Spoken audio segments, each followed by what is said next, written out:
Hello, everybody.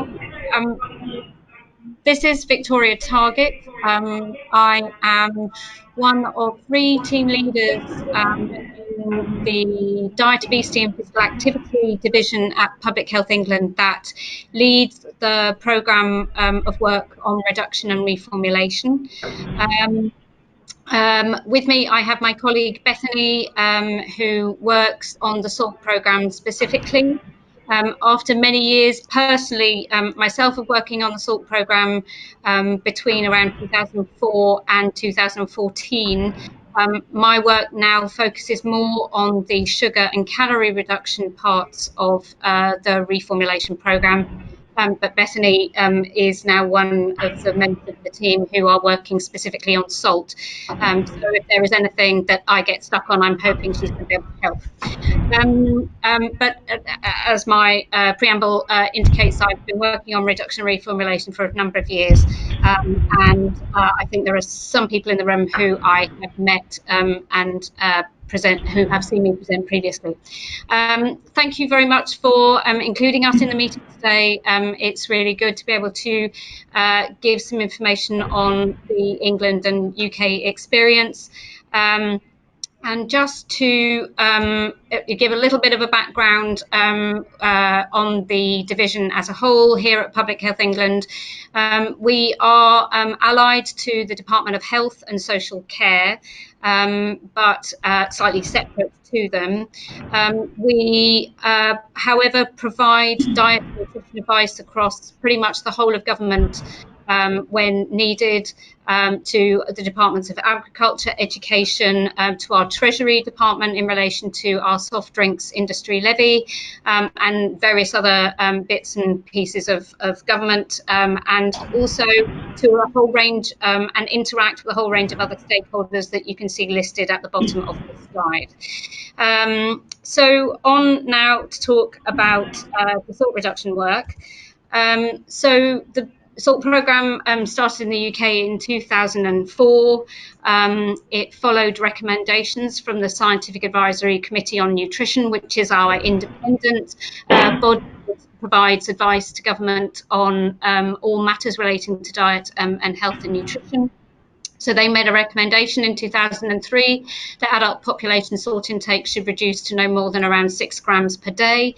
This was looked on as an optimal, not an optimal, sorry, level of intake. That's actually 4 grams. But the 6 gram figure was felt to be more achievable in terms of where intakes were at that point. We have so far to date set 4 sets of salt reduction targets, which have been published over a number of years. They have generally covered around 80 different categories of foods and have been backed up, particularly in the early days of the programme, with public awareness work. And all of this means that we have so far seen gradual stepwise reductions in salt levels across different categories, with reductions of up to 50% in some products up to this point. The programme is focused, or since nations became devolved, applies to England only, but because of the UK food supply is very countrywide, and so whatever is done in England with relation to salt will actually apply across the other countries of the UK, so Scotland, Wales and Northern Ireland. As the top of the slide says, we have so far seen reduction in intakes of around 1 gram a day. So it's gone down now to around 8 grams. And that's an 11% reduction since the programme began. It's to us, a very significant and substantial reduction that we have achieved. And it's also very heartening to see that around a third of the population is estimated to be meeting the 6 gram intake target that was set by the Scientific Advisory Committee on Nutrition. In terms of the 2017 SALT targets, these were published in 2014 and were, if you like, the last thing I did on the salt reduction programme before I moved over to work on sugar and calories. For the first time in 2017, we set some specific targets for the out-of-home sector. These were set slightly differently to the in-home targets. And so were quite different for us. The categories in our salt targets are quite specific, at least the in-home ones. The out-of-home ones were much broader and covered a significant number of products within a smaller number of categories. And that's a change that we have replicated more in the work that we've gone on to do around sugar and are now looking to do in relation to calories. Public Health England republished those targets in 2017 once the reduction and reformulation programme shifted from the Department of Health over to Public Health England. There has been a bit of a movement of the reformulation programme because it initially started at the Food Standards Agency, but it seems to have a pretty safe home at the moment at Public Health England. And the progress report that we published in December last year now assesses the extent to which the 2017 targets have been met. So we have three different types of targets that we have set. The first is a simple average, which we also call a processing average. The purpose of this is to allow some leeway for those products that are based on naturally occurring sodium and all the makeup of food. So, for example, bacon, the amount of sodium or salt that you will get in bacon depends on the fat to lean meat ratio within the pig carcass that you're using to make the bacon. And so that's the kind of product where the simple average applies. We have a sales weighted average, which means that the sodium content of individual products is weighted by their volume sales, meaning that a high volume selling high salt product will provide a larger contribution to the sales weighted average than a lower selling, lower sodium level product. The purpose of having a sales weighted average is to allow businesses to have a range of products within the category, so different flavors, different types, and it just gives them some continued flexibility in the products that they have on the market. However, we also have maximum sodium values, and the idea of those is that no individual product in the category should exceed that figure. We also, when we set the targets for the out-of-home sector, they were set specifically on a maximum per serving basis, rather than on a per 100 grams basis as the other targets were. We consider that average targets have been met if the average sodium content of the category is below or within 5% of the target. Maximum targets have only been assessed in relation to the number of products that are either at or below that maximum target that we have set. This just illustrates a bit what the targets look like. In the top left-hand corner are what we call our in-home targets. These are more focused on achievement by retailers and manufacturers specifically, but because the out-of-home targets were only first produced in 2014, they were the targets that catering companies and the out-of-home sector were working towards before they had their own set of targets. The out-of-home targets are in the bottom right-hand part of the screen, and it's a relatively good example, I suppose, of showing the specificity of the in-home targets, and that we have separate ones for yeast raised and powder raised morning goods, all very specific. We know that retailers and manufacturers actually quite like having targets that are that specific. It makes it easier for them to achieve them, or so they tell us. Whereas actually I think probably the broader categories do work quite well for the out-of-home sector. So we published our progress report in December 2018. It looks at the analysis of the salt and sodium content of in-home and out-of-home food, and assesses the extent to which the salt reduction targets have been met.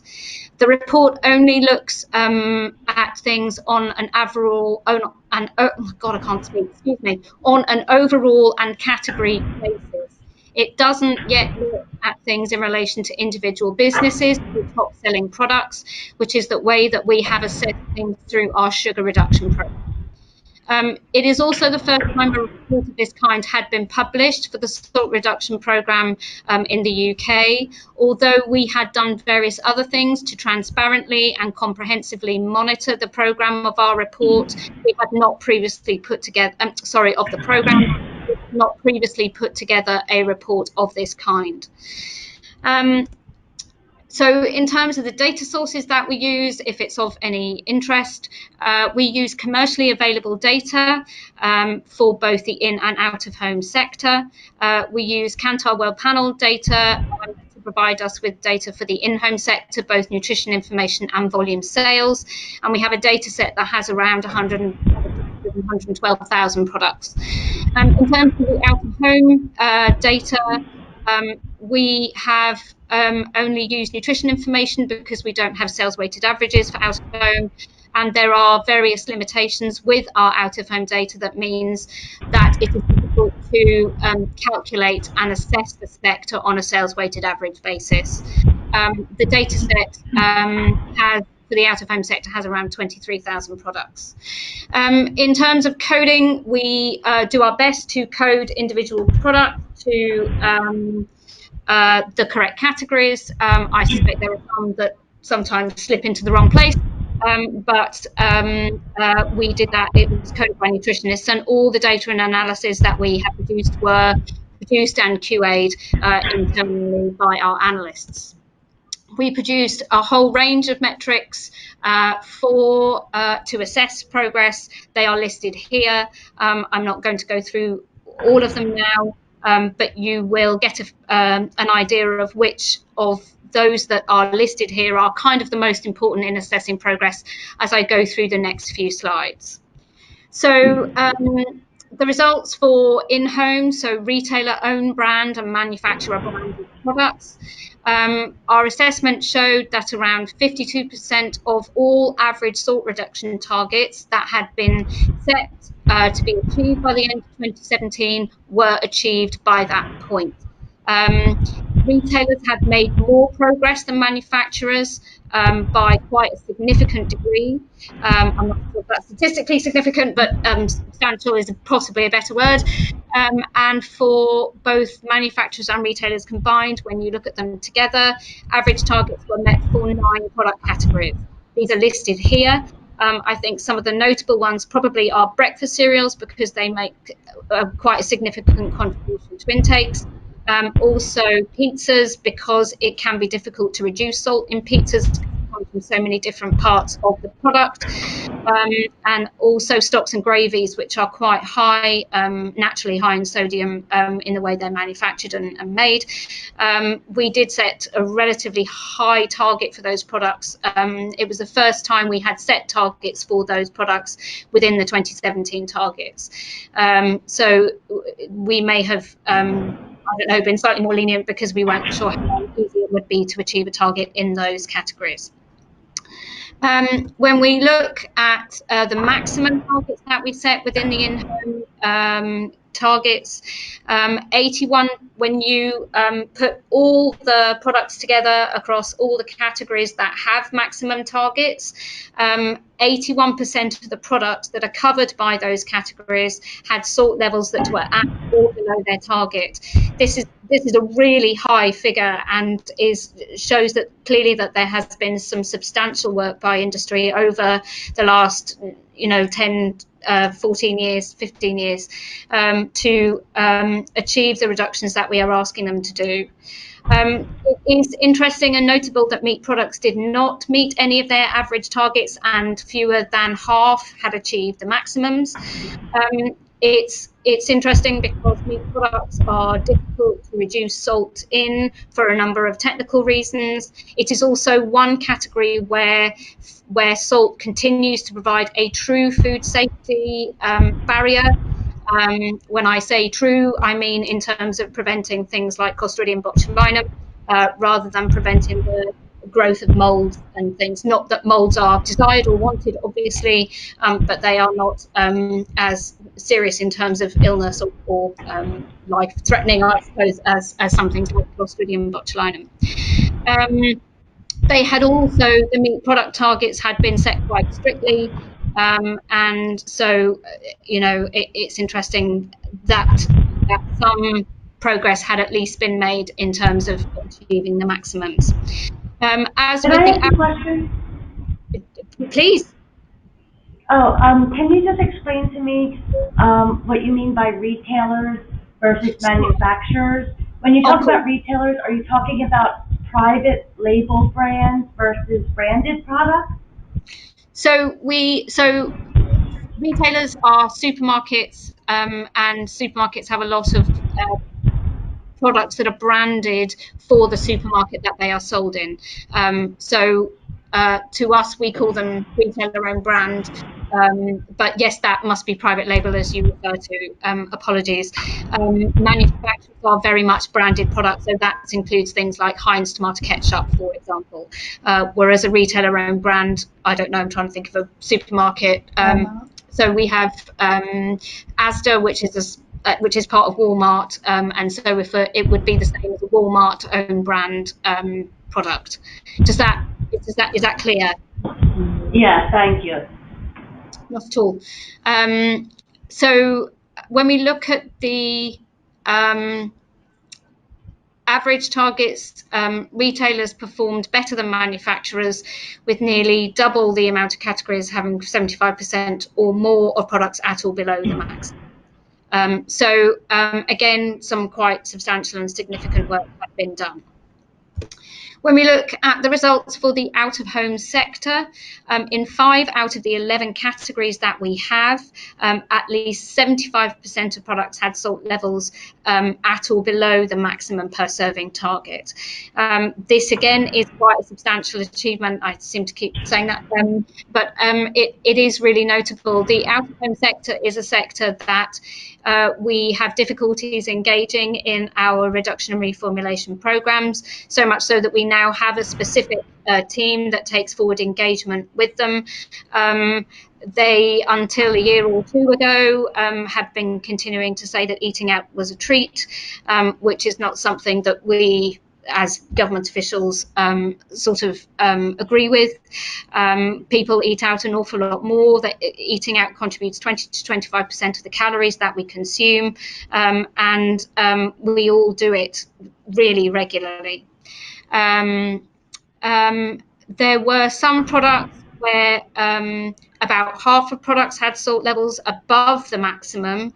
So that's burgers in a bun and pasta meals, which is interesting. You might think that a pasta, you're having something healthily, eating healthily when you're having a pasta meal out of the home. But clearly that's not necessarily the case when you consider that nearly half of those dishes are still above the maximum. When you look across all the subcategories, 71% of products had salt levels at or below the maximum set for the category.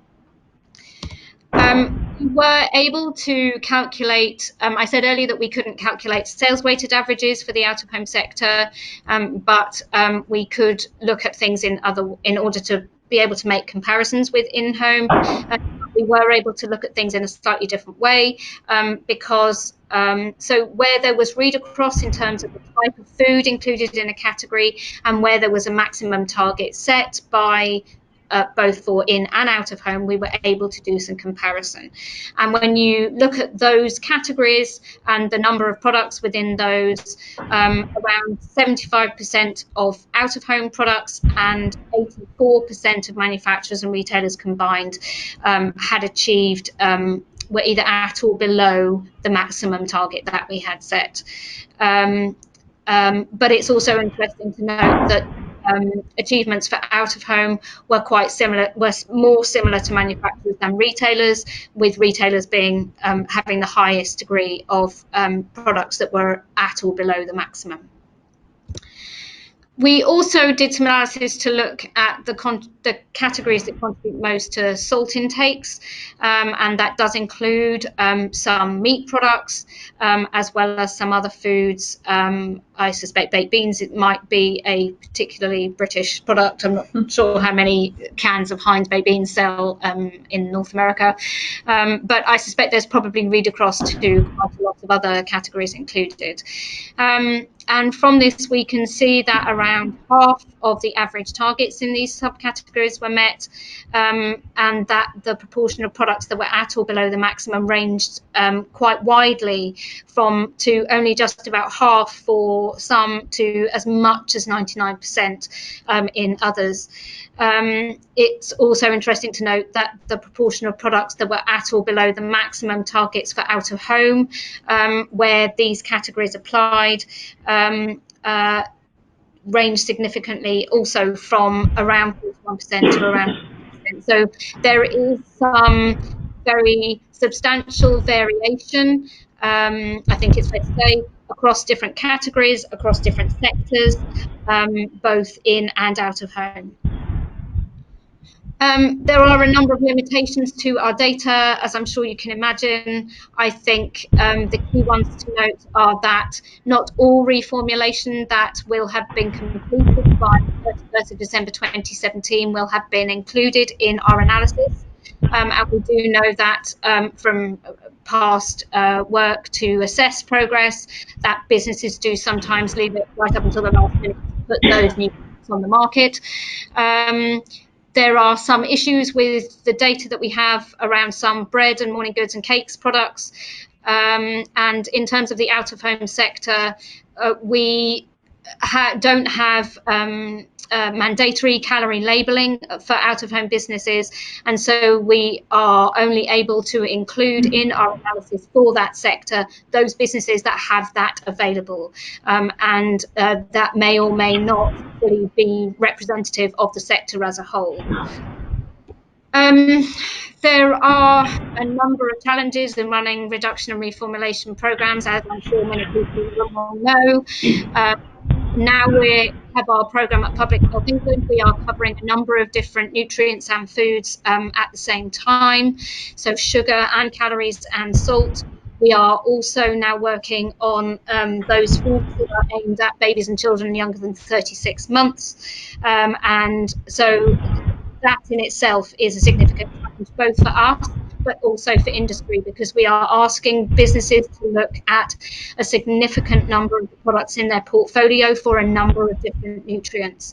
For the sugar reduction program, we are aiming for businesses to achieve sugar reduction without increasing calories, without increasing saturated fat, and also working towards achieving the salt target. So we are asking a lot of businesses, and we appreciate that. But from the reductions that we have seen achieved, we know that it is possible for businesses to do. In terms of the data, I've spoken about our challenge that we have there, and I've also spoken a bit about the challenges around stakeholder engagement, particularly around the out-of-home sector. But for us, there is also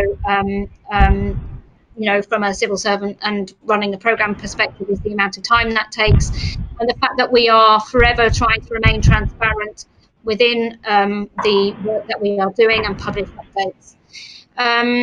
Obviously, for business, there are technical issues with making reductions, not just in terms of actually getting products through the factory, but also around food safety and consumer acceptability. There is often changing consumer demand in relation to what products they would like, and also market competition. There's also a bit of a thing around, well, we don't want to change our product because we fear we will lose business to our competitors if they do not. And we understand the issues associated with that. There are a host of other wider challenges. Brexit is a particular one that seems to have been occupying us for a number of years now and still has not gone away. It applies both pre and post Brexit, so we're still in a very space position on that. Our agricultural department, DEFRA, recently announced that they were going to start working on a food strategy, and so then that presents its own new challenges. And there are also a number of other commitments that are being taken forward through our work, through the government's work around target safety as a whole. Following publication of the report, we have had some documents our Department of Health and Social Care and also our Chief Medical Officer, which indicated that some additional work on salt would need to be done, and that information on that would be published this year. And so, lo and behold, in July this year, our government prevention green paper was published, which has set out a ambition to reduce the population salt intakes to 7 grams a day. And that within this, we will look to review and revise the current reduction targets that we have for 2017, and we'll publish new targets next year and for industry to achieve these by mid-2023. So it says here that we will commission a urinary sodium survey in 2023 as well. We have previously completed one of these surveys I think earlier this year, and the results of that the first urinary sodium survey that we have done, or the next one, is due to be published in spring next year, and then there will be the subsequent one in 2023. So we'll see where we get to by that point. So we are now looking to begin to work with businesses and work forward on our stakeholder engagement around salt, to work towards reviewing and revising the categories, and also looking at complementary strategies around marketing and providing advice, as was done in the early days of the programme. That's a bit of a whistle-stop tour. I hope it gives you an idea of the work that we've done, and I'm happy to take any questions that anyone may have.